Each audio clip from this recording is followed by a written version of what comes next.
It's Real GM Radio. I'm Wes Goldberg here with Dane Moore. He covers the Timberwolves on the Dane Moore NBA Podcast. He's in Oklahoma City right now covering the series.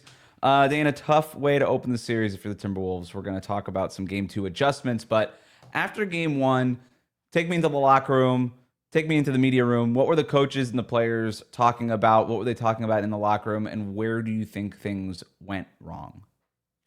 Not the same thing people were talking about online. It was very little like foul stuff, Shea, this and that. I mean, not because I'm sure they were frustrated about some parts of it, but I think like this team has played Oklahoma City. They play them 4 times a year, right? Like they played Shea a bunch over the course of time, played this defense over the course of time, and they know that like Shea gets to the line.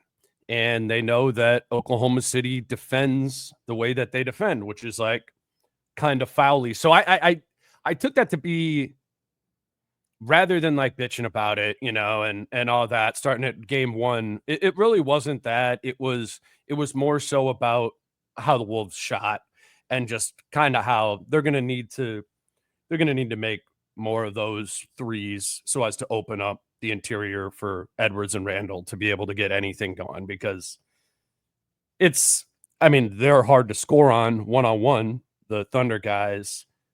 But if it's that one-on-one with a crowd, it doesn't matter if you're Anthony Edwards, this super hot version of Julius Randle, like it needs to be an outside in sort of thing. I thought it was a good game plan from the Thunder. I think they did too, but I mean, I wouldn't rule out the Wolves shooting 50% from 3 in the next game if they get, you know, similar looks and they take them cleanly. So it was more that like, all right, we lost to the 1 seed at home in the first game. We missed a bunch of shots. Wasn't a lot of whining and complaining.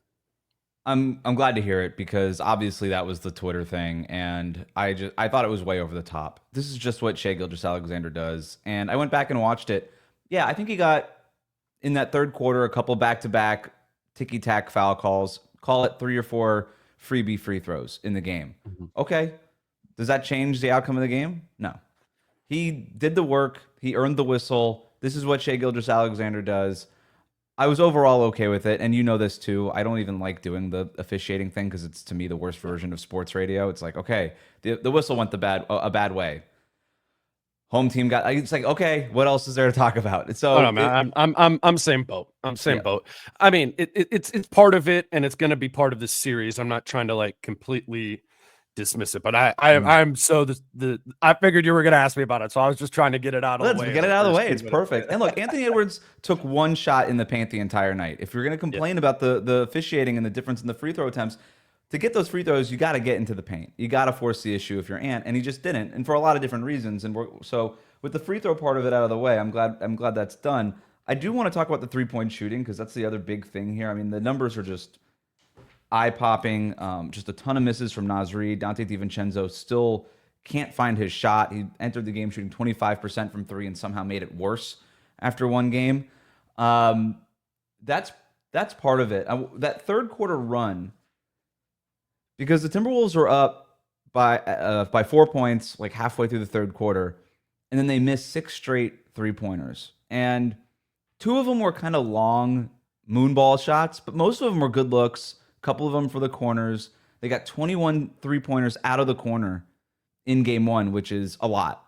The shot quality itself was good, and coming off the game, I was like, man, that's a really tough loss for Minnesota. You kind of felt like bad, and then I rewatched it and slept on it a little bit, and kind of looking at stuff, Dane, I'm like, I kind of feel a little bit more optimistic after sleeping on it and watching the film and looking at the numbers a little bit more if I'm the Timberwolves, because yeah, you probably don't want to take that many threes. But to your point earlier, if some of those threes are going in earlier, ironically, you don't have to take as many threes because it's going to open up the paint.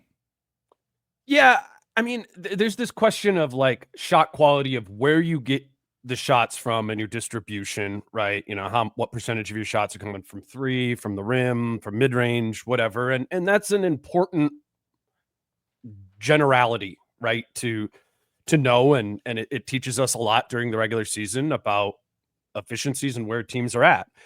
I think on a more micro example, game specific, you got to look at the actual shots.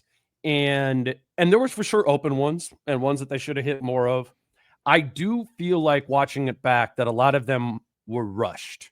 And as a product of Oklahoma City's defense, that's what they do. Yeah, they're packing it in, but they are sprinting out at you to the perimeter. And it was just, plenty of times during the game I was like, I guess that might be logged as an open, but I know Nas shot that faster than he normally does, or Dante or Mike. And so to that end, I don't think we can just assume, all right, run back the same shot quality over and over again and filter it through the regular season numbers and profit. I think it's got to be about the quality of the threes that they're generating while also simultaneously diversifying the offense a little bit more. I think they do need to get into the mid-range a little more, in the sense of maybe starting offensive possessions by posting up Julius Randle or Naz Reid or even Anthony Edwards kind of down there, and playing so you're in the paint, right? Like, you don't have to drive your way in to get there. Like, let's just get a touch there. And if they're bringing two, kick out, play that way. But I do think Ant, Naz, and Julius need to be having touches in the paint so that they can start by scoring there, or they can score even if those other shots aren't being hit around them. So it's diversification, but also, I don't know. Like, I don't think you can just bank on the Wolves hitting like 40% of their threes, because they haven't. We're 11 games into the playoffs now, man. Like, those guys aren't hitting them. Nikhil's not hitting them. If the game plan is just hoping that Dante DiVincenzo has a reversion to the mean, that doesn't sound like an awesome game plan, right? Like wishing and hoping it could very well happen. Like, sure, that's probably going to happen. Yeah, exactly. That's the way to put it. Right. Like, view Dante as a bonus, because he can still be effective and helpful to you. I mean, I don't think he was like bad in that Lakers series. He was really active on. I mean, Dante. Like, there's a lot more to his game than just taking. I actually thought he had moments in last night's game where he was driving and kicking, and there's a couple good moments in that game for him. We should at least mention what Oklahoma City is doing defensively. They're doing a lot of things defensively, but essentially it all boils down to pack the paint, sprint out to shooters. And that was an issue for Anthony Edwards for most of that game. I agree with you in terms of them feeling rushed on those threes. That was really what stood out. And that's why I mentioned some of those moon balls too, because it just felt like, oh my God, I got the ball and it's like a grenade. I just got to get rid of this before somebody comes up and takes the ball from me. And especially in that third quarter when Oklahoma City kind of ramped up their defense. But to me, when I looked at that offense, it was a lot of 0 pass and 1 pass possessions and shot going up 19, 18, 17 seconds in the clock. And on one hand, you want, like, early offense is good, but it's picking the spots, right? And I thought Minnesota's best offense was running off of defensive rebounds and forcing semi-transition and transition buckets. The one paint make that Anthony Edwards got was off a defensive rebound. And then it was a hit-ahead pass, and he's just going. That was it. And it feels like there should be way more of that. Credit to Oklahoma City's defense for limiting it, but there still should be more opportunities for that. But in the half court, they were just stonewalled, and it felt like they got spooked as the game went on. And that's why I think they were rushing things. Yeah, that's what I was going to say. Patience would be great. Instead of the 0-1 pass and shoot halfway through the clock, like driving, kicking, and then making that extra swing pass, making the skip passes when Anthony Edwards can. I know that we were all talking about how great it is when he just makes that open pass to the corner, and it's very easy to make that open pass to the corner, but there was also opportunities for skip passes that could have kind of taken Oklahoma City's defense by surprise a little bit and kind of threw them out of rhythm. And, those, if you're a little bit more patient when you're in the paint, whether you're Julius Randle or Anthony Edwards, those backdoor cuts are going to open up, right? Like, if you're able to get to those cutters, like, that stuff was just erased by Oklahoma City, but I also don't think that Minnesota did themselves any favors. Patience, easier said than done against this juggernaut defense, right? I think that's sort of the whole thing with them, but that's what, if I'm Chris Finch, I'm saying, hey guys, work through the offense. 2 passes, 3 passes, swing, make Oklahoma City work, space them out, and that's going to loosen some stuff up for us.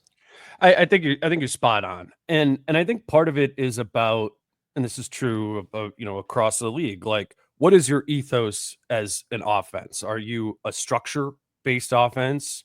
You think about the Rockets back in the day, Utah. With Rudy, where it's, it's 4 spread around that high pick and roll. And I think when you play a whole season in that structure-based offense, you get a little bit more used to taking quote unquote rushed threes as, as a perimeter shooter there, because those are, if you're getting shots, those are them. It's PJ Tucker in the corner, catching it, shooting as soon as he can, right? That's just the offense of a structure-based team. The Wolves play in the flow. They're a concept team. And so to your point, their best offense or their three-point shooting, and why they've been a season ago, they led the league in three-point percentage, because they're generating better looks through the flow of multiple passes, multiple actions to get to those. And that's who they are. That's who this team has chosen to be. Chris Finch has been on that since day one. I mean, back when they traded for Rudy year one, I was like, we got to get some structure in this offense, because you traded for Rudy Gobert. He's never played this way. Every good Rudy Gobert team has been structure. Well, they found their way into becoming a concept-based offense effectively. And I just felt like they pushed themselves more into that other, hey, this is just a three and it's kind of open, take it. I don't think that's the three-point shooting team that the Wolves are. You know what I'm saying? Right. And so just get back to who you are offensively as a three-point shooting team, because it's not like Dante DiVincenzo is a bad three-point shooter or Naz Reid. We're not talking like deep bench guys that like sometimes hit 40% of those three. Like, those are damn good bench shooters. Nikhil as well. So I think it's about the ones that you're generating for those guys specifically. And credit to OKC. I feel like they tilted their defense to be like, those are the guys that are going to be getting the looks, And when Julius made 5 threes in a row in the first half and had 20 points in the first half, they adjusted and they were like, we're running Julius off the line the rest of the game. And Julius had 8 points in the second half and wasn't the. So you got to be like, you got to constantly be playing this chess with this Wolves against this Thunder team. And sometimes the Wolves get that and like click into like, okay, here's what the assignment is. Let's execute it. But in game ones, they typically don't, man. Julius's 2 worst games of the postseason are game 1 against the Lakers and game 1 against the Warriors. Those are his high turnover games. And I think Ant is the same way too, where he's got to like kind of see it and feel it for a game. So I think that's the glass half full of like the Wolves offense could be a lot better. Like, okay, now we see what this is going to be, even though we told you this is what it was going to be in practice. Can they bounce back off of that like they did against the Lakers, like they did against the Warriors? It's a tougher assignment when you're going up against the Thunder defense, though. Yeah, I'm glad you brought that up about Ant, because this is now a pattern for him. He had a weird first game in the Western Conference Finals against Dallas last year, and then it's always been a weird game 1 throughout the playoffs this year. You're absolutely right. It feels like he just needs that first boxing round to just feel out his opponent and then figure it out. But they don't got time for that, man. They don't got time for that. Well, like, you gotta go. It's game 2. He's got to start. That's right. And I think he did find some success against Hartenstein in the drop. When Hartenstein would drop, he was pretty quick trigger, and those are good-looking threes, especially for Anthony Edwards with that pull-up 3 off the dribble, off the screen rather, against the drop. He tends to make those. He missed 3 of them in that game. He's not going to make all of them. I think he'll probably make more of them going forward. At least you'd hope. There was also a play, and going back to sort of being patient, working out your process, and kind of seeing the pictures now after they watch film and being like, oh, okay, this thing was there and I didn't really see it in that moment, because Oklahoma City is just putting so many bodies in front of them, and because these bodies are so long and athletic and they've got arms just jumping around everywhere. I do think, again, that he started to rush things. There was a play in the third quarter. He had Kenrich Williams on isolation up on the right wing, and he starts to take him, and you're like, okay, cool. Like, this is exactly what you want for Anthony Edwards. Let's go. Start cooking. And he takes him off the dribble, and he kind of starts going left, and then all of a sudden, Shai Gilgeous-Alexander and I think it was Cason Wallace pinch in. And Wallace really pinches in. Shai kind of just goes away from Nickeil Alexander-Walker and just commits to Anthony Edwards. And Ant sees it, and he's just like, and he kind of pulls up from 15 feet and misses a mid-range jumper. Had he waited a beat, it would have been easy pass right to Nickeil Alexander-Walker in the corner. And yeah, they missed a bunch of threes in that game. It's still the right play. It's still the right pass. And Had you even waited another beat, there's somebody cutting backdoor. If you waited a couple of beats behind Oklahoma City's defense. And I think those are the pictures that they're going to see, and they're going to be like, all right, hold it here. Make sure keep the ball close to your body. Don't let it get stolen. Don't show it to their defense. And then wait for the guy to get open, because it's going to be open the way that they're overcommitting to Ant. You know, the key phrase in what you just said there is when Ant went, can't have that. You know, it can't have the, they're here. Yep. Gap help's here.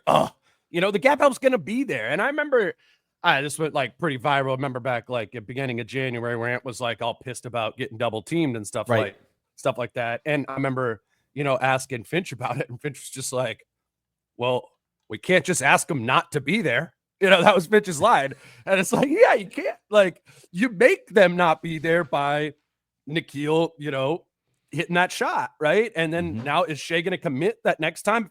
That very next time down the floor, if Nickeil just hit that? No. Even if it is the game plan, even if Dagnall's like commit every single time, subconsciously he's gonna be like, no, Nickeil just put that on my head the last time, right? And there just needs to be, you know, the snowball off of that. But to the pictures point, I do think, and this is a credit to Ant, and I think the relationship between him and Finch is, I do think they stamp out those in film sessions, you know, and that's the hope, right? You know, going into game 2 is there's that understanding of that. But I do think it ties to Ant shot 13 shots. Like, you do need to then find other ways to get him going, because it can't be every single time, all right, there's 2 and I got off of it and they're missing these 3s. And that's where I go to, like, can you play him off ball a little bit more? Can we run him through multiple pin downs? Can you get him, you know, post touches down there 14, 15 feet where he can be able to go middle, not necessarily taking mid-range shots, but like catching the ball in spots where it's harder for him to see that type of attention. I think it's a balance between, you know, both of those things, which is Ant accepting this is the way they're guarding him, and Finch understanding that's the way they're guarding him, and finding additional, not replacement ways to get Ant going. Does that make sense? For sure. And you're absolutely right, because I could talk about, hey, here's the right play, here's the right play. You still got to take more than 13 shots for Anthony Edwards. You're 100%, you're spot on. I wonder if we've seen it before, and it feels like they do it and then they get away from it, but those give and goes out on the perimeter with Anthony Edwards, whether it's with Dante or Conley or whoever's out there, even now with Julius Randle handling as much as he's handling and initiating, I wonder if some of that stuff could be open a little bit more. It felt like they tried it.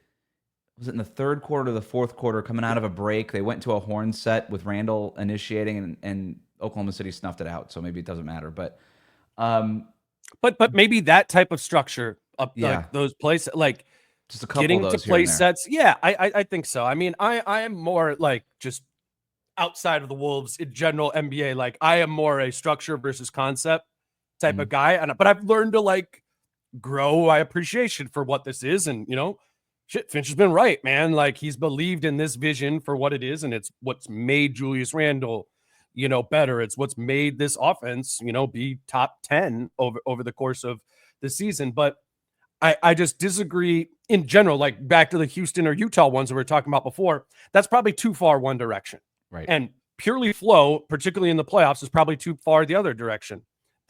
They need to find that sweet spot in this series, and specifically against this Thunder defense. I don't know exactly where that line is, but if they find it, I think that's where this Wolves it felt offense, like there were opportunities for Finch to take a timeout and just run something, right? And the reason I brought up that one out of break horn set was because it was the only one I noticed. I was like, oh wow, okay, there we go.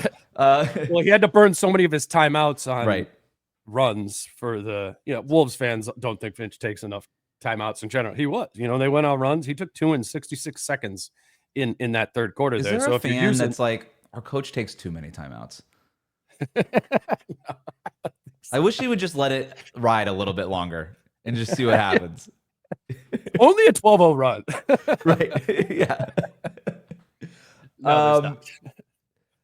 Can we talk about Rudy Gobert? Yeah, dude. That's the thing, man. That's the thing. Go ahead. He's got to be better. Got to be better. And so what they've been wrestling this whole postseason is this, like, we play way better defense when Rudy is out there. But can his offense survive enough to profit off of that, to profit off of his defense. Mm-hmm. And, just the happenstance of both the Lakers and Warriors are like those weird teams that play a center for like 12 minutes total. Mm-hmm. Hayes was even less than that. It's like start of the first quarter, start of the third quarter, and that's it. And so I think there was some hope, or I had some hope going into this series of like, hey, this team like kind of plays centers, big guys. Like there might be more opportunity for Rudy to just be his normal 34 minutes a game, impacting it. Yes, he's going to fumble the ball sometimes, might miss some free throws, whatever, but like broadly fits into their identity that has been, the identity of this team overall. He played 21 minutes last night, which is, I'm pretty sure, the lowest he's played this entire postseason, even when his minutes have been down the whole time. And I asked Finch about it after the game, and he was like, I went for some lineups for offense, it wasn't anything Rudy was doing, he got in the foul trouble early, whatever. But that's what Finch has been doing kind of all postseason, is when they're down, he'll go with the Reed Randall lineup to try to come back. And if they have a lead, like I bet you if the Wolves have a lead in game 2 and they're up by like 12 in the first half, Rudy will play a bunch of minutes, and he'll play a bunch of minutes there going forward. Again, that's kind of like the concept versus structure thing. It's chicken or egg, like I don't know. Right. Gobert's almost the prevent defense. Yeah, it's feeling that way, and it's starting to feel incongruent with the rest of the roster. And the problem is Wolves are not very good at defense when it's Naz Reid and Julius Randle in the front court. And that was the third quarter for the right. Last night was all right, scoring more. Rudy's out. Naz is open from 3. The offense is looking good, feeling like it's generating good looks, but they're scoring over there too. So they need to have offensive versatility, not 2 different silos of how they play offense. Does that make sense? I keep saying, does that make sense? But yeah, no, I think it does. When they went small, I think there's obviously going to be spots in this series to go with that small ball lineup with Gobert off the floor. They have to be better defensively. And I know this is the most boring adjustment, but sometimes it's just play better and be more aware of what's going on. And it felt like the Thunder were totally ratcheted up off of that Denver Nuggets series where they had to play at an NBA Finals type of intensity where they were just dialed in. Every step mattered. They were on time with their closeouts. They were on time with their rotations. Minnesota wasn't. They just weren't. Gobert wasn't. He wasn't stepping up enough on certain shots. He wasn't getting back enough on different looks that Oklahoma City was throwing at him. And then when it was Reed and Randall back there, I mean, when they were in there during that third quarter run for the Thunder, that kind of flipped the game, at least for most of it. And they could have been in position, right? They could have rotated harder. They could have provided more rim protection. And there was a couple of plays where they were like Shea was driving and they were afraid to leave Kenrich Williams in the corner. And it's okay. That's easy math. Mm-hmm. Leave Kenrich Williams in the corner. It's fine. Where on the flip side, I thought Oklahoma City showed the exact kind of commitment that Minnesota was lacking was, okay, if they're going to shoot it, an open shot, live with it. But we got to take the head of the snake out first and foremost. And then we got to run out to those shooters. We got to trust our help defenders. We got to trust Xing out. We got to trust all of that stuff. But first thing we got to do, don't give this guy the driving lane that he wants. Yeah, no, and I think that ties to like the Rudy part specifically, because if Kenrich Williams or those guys are hitting those shots, then Rudy needs to stay home more on the perimeter, right? If they're playing 5 out. Then at that point, then that's where I think you pivot to like, hey, we are actually going to stay home on shooters here and just let Jaden try to handle Shea with minimal help. At that point, then make the change of, all right, then Naz should be in the game because Rudy's just now a station defender guarding Kenrich Williams in the corner. And you're not getting the value of his rim protection.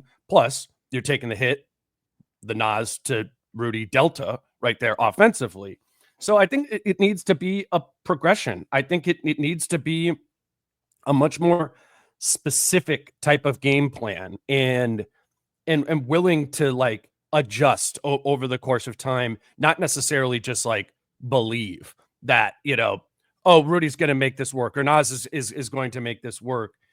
as Oklahoma City is. I mean, at Game 7, I thought against the Nuggets, they were so specific about who we want on the floor based on Denver's personnel that was out there. And the Wolves do have the versatility to be able to do that. And they have the talent defensively to be able to execute that if they're sharp and locked in. And then the offensive talent to be able to do that as well. But this is just going to be a test of the Wolves basketball IQ. I just think that's what Oklahoma City is going to do to them in this series. And the Wolves sometimes play with a high basketball IQ and sometimes they don't. I don't know what that's going to look like. I know it's going to be harder to play with a high basketball IQ against the Oklahoma City Thunder than it was against the strip mined Warriors and the 5-man Los Angeles Lakers. You're right, because you could have all the IQ in the world and then you get punched in the face by this Thunder team and they just steal the ball right out of your arms on 2 or 3 straight possessions and you get flustered.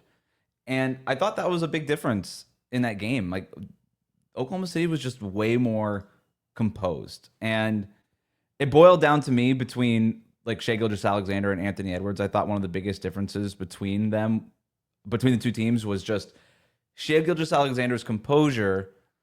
He struggled to make shots in the first half, but he stuck with his process, did what he does so well, right? He gets into the paint, got to the free throw line, made tough shots that are in his wheelhouse, but tough shots nonetheless. And he just kind of kept playing his game despite the fact that he was missing shots. And then he had that huge third quarter, and then they flipped the game. And on the flip side, I thought Anthony Edwards lost the plot a little bit, right? He had that great start in the first quarter. Then he ends up settling for long pull-up jumpers, step backs. When the Thunder cranked up their defense, they started forcing the turnovers, and then he started forcing it a little bit. And then the game flips in the third quarter. He took just one shot in the fourth quarter, and it just kind of seemed like he was flustered by the end of this thing. And that's the biggest difference between, I think, these two star guards is Shai's the cool and collected guy, right? He's the one laying down, spread out during Mark Daigneault's pregame speech. Anthony Edwards is the fiery competitor.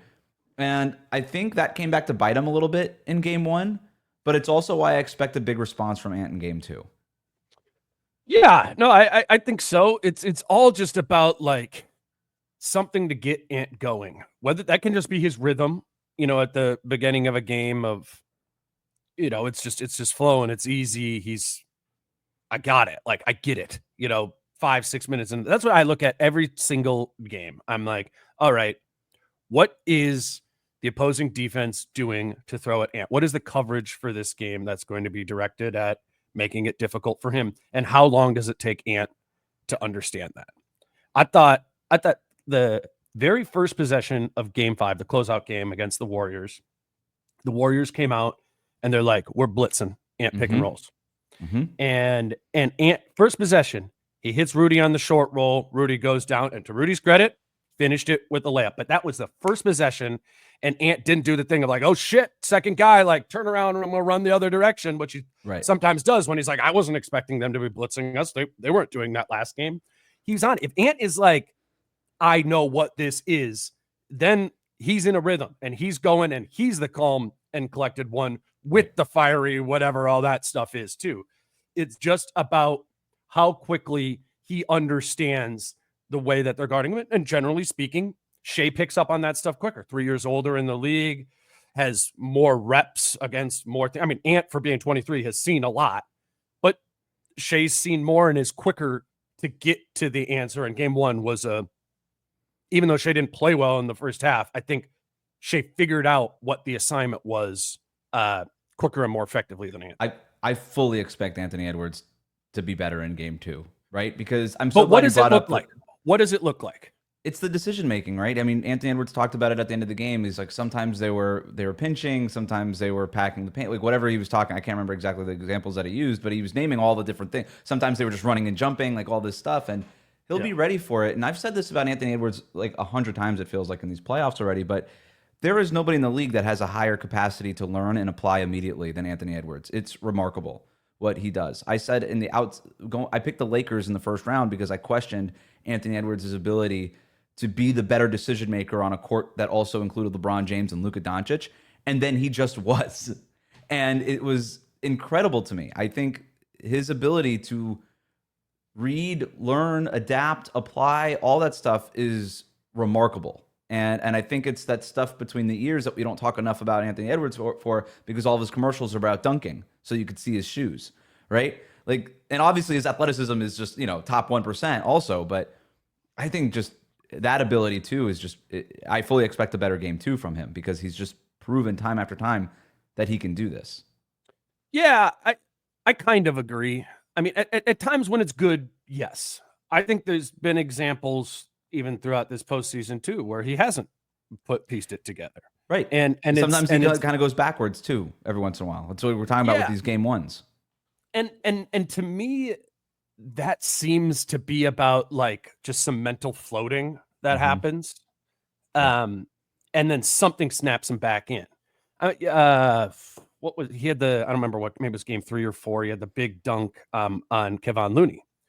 And somebody asked him after the game because he had a really big, it was the game where he had like 25, 28 in the second half or something like crazy like that. They're like, did that dunk get you going in the second half? And Ant said, no. What got me going was when Kuminga dunked on me a couple possessions before that. He needs that, like, something to piss him off. Right. And when he effectively channels that, like, look out, because now he's coming up the floor with a faster pace. He's looking to, okay, it looks like he does that little crouch thing, and he's like coming up the floor, and you're like, oh, this guy's coming to the rim to dunk. I've seen all the commercials too.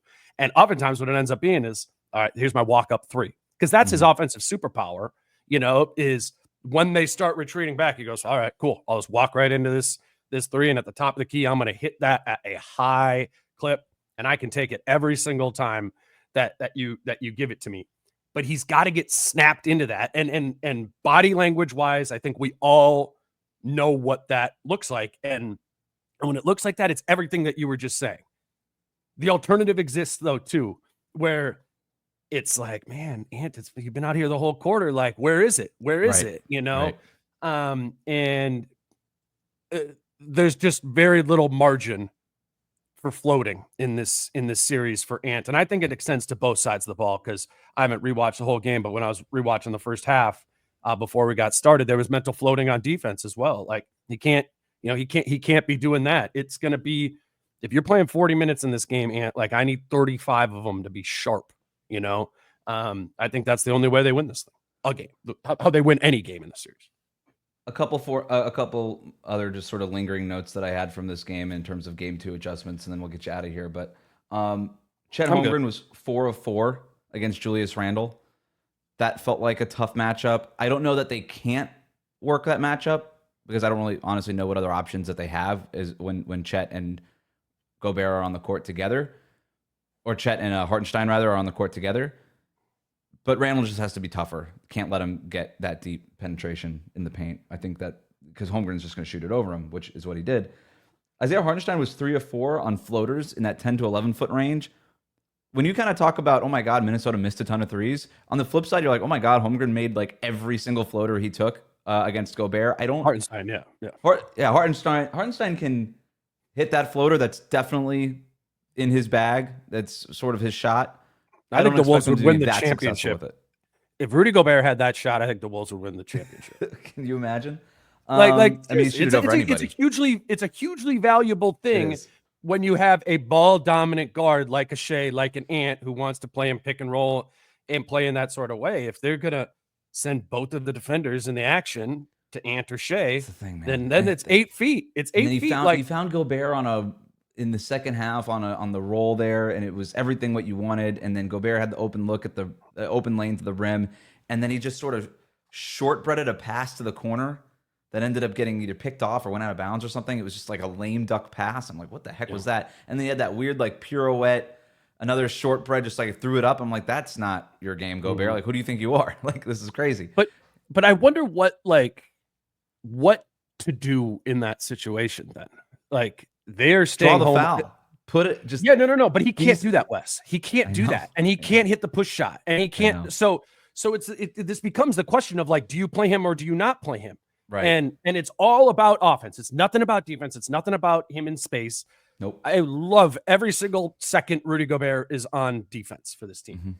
It's high pick and roll, Rudy setting it for Ant. They put 2 on the ball, and now Rudy is wide open in the middle of the floor, and the other 3 guys are guarded.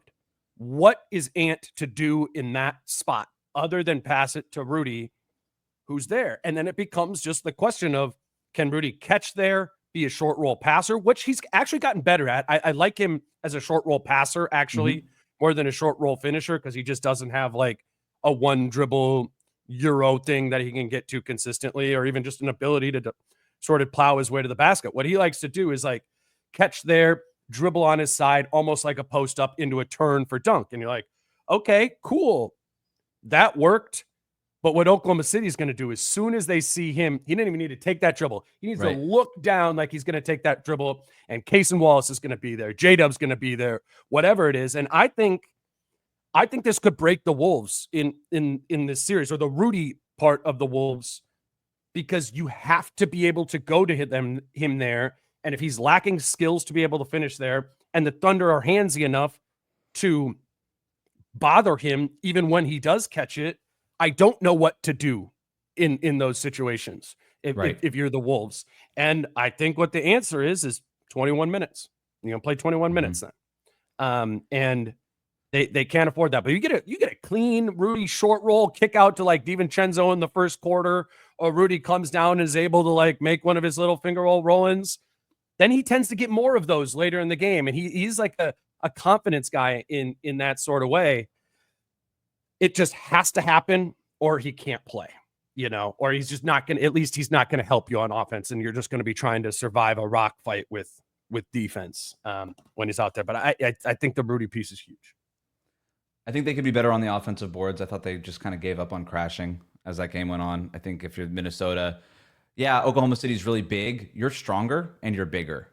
As big as Oklahoma City is. And I would try to find ways to leverage that a little bit more, especially on the offensive glass. Nas Reed is a way to leverage that. I mean, dude, he killed the Thunder during the regular season. He started 3 games because Randall and Gobert were out.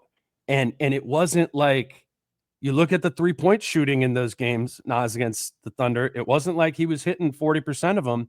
It was that force of the like, hey, I'm 6'11" and I'm stronger than you, J-Dub, whatever. Like, it does need to be about applying force in this. And that starts, I think, with, Ant is obviously a forceful player, but it's Julius Randle and Nas Reed imposing that on the interiors, how I think they check that box.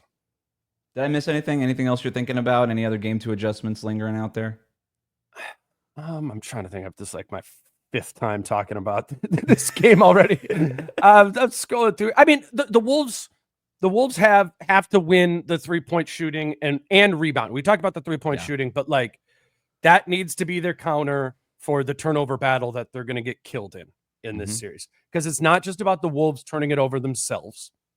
It's that Oklahoma City doesn't turn it over themselves. Right. Last round, Golden State was the number 1 turnover generation team in the league post-trade deadline once they got Jimmy Butler. And you're like, Golden State's going to force a lot of turnovers. And they did. The Wolves turned it over 92 times in 5 games. But you know what also happened? The Warriors turned it over 86 times in those 5 games because the Warriors are a high turnover team themselves. That is not the Oklahoma City Thunder. They are ball control on offense. So there's going to be this gap. There's going to be this gap in this series of turnovers and points off of turnovers. So if you're the Wolves, you then must win the 3-point battle handily, and you must be forceful on the glass, limiting second chance opportunities for them and getting second chance opportunities. Right. That's the Rudy. That's that if Rudy can't do all the things that we just talked about him hopefully being able to do on the roll, well, then you better be Steven Adams. You better be Steven Adams at the basket, either getting fouled going for offensive rebounds or securing offensive rebounds, getting tap outs. Like, they need to dominate those 2 areas because they're going to lose the turnover battle in this. Dane Moore, the Dane Moore NBA show. You're in Oklahoma City. Safe travels during this series. I hope this thing goes longer than what it looked like in game 1, because I think there's a potential for this to be a really fun one. Yeah, I think there is too. Game 2 is going to be big. They were winning. They were winning in the first half, and even, and it was even like 10 with like a minute or 2 left in Like they can win. They can win the next game. And I think they then need that to, move into Minnesota. And I just think it's going to be a lot easier to be back here in Oklahoma City in game 5, 2-2 if you win game 2, because I think it's going to be hard. I think it's going to be hard to beat this Thunder team multiple times in a row in the series. Probably only going to be able to do that once. I think game 2 is going to be our barometer of, is this going to be as fun of a series as we thought it was, or not? And I think the Wolves, they're doing film today.